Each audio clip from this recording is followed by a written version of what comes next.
تم ایسے صاف دل لوگ ہو کہ ان لوگوں سے دوستی رکھتے ہو حالانکہ یہ تم سے دوستی نہیں رکھتے، اور تم سب کتابوں پر ایمان رکھتے ہو اور یہ تمہاری کتاب کو نہیں مانتے،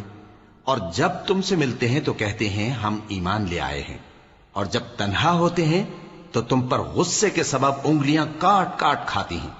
ان سے کہہ دو کہ اپنے غصے میں مر جاؤ، اللہ تمہارے دلوں کی باتوں سے خوب واقف ہے۔ اگر تمہیں آسودگی حاصل ہو تو ان کو بری لگتی ہے، اور اگر تمہیں رنج پہنچے تو خوش ہوتی ہیں،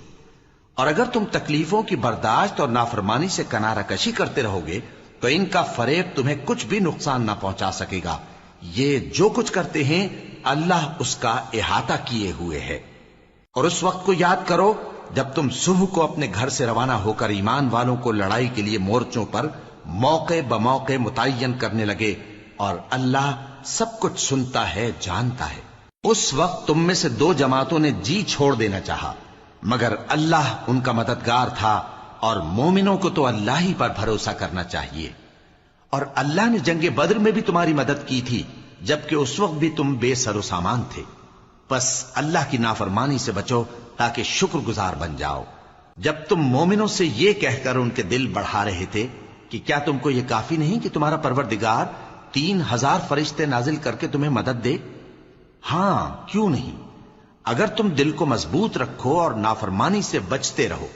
اور کافر تم پر جوش کے ساتھ دفتن حملہ کر دیں تو تمہارا پروردگار 5000 فرشتے جن پر نشان ہوں گے تمہاری مدد کو بھیجے گا،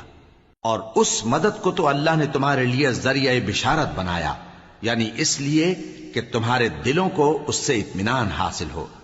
ورنہ مدد تو اللہ ہی کی طرف سے ہوتی ہے جو غالب ہے، حکمت والا ہے۔ یہ اللہ نے اس لیے کیا کہ کافروں کی ایک جماعت کو ہلاک کر دے یا انہیں ذلیل و مغلوب کر دے کہ ناکام واپس جائیں۔ اے پیغمبر، اس کام میں تمہارا کچھ اختیار نہیں۔ اب دو صورتیں ہیں،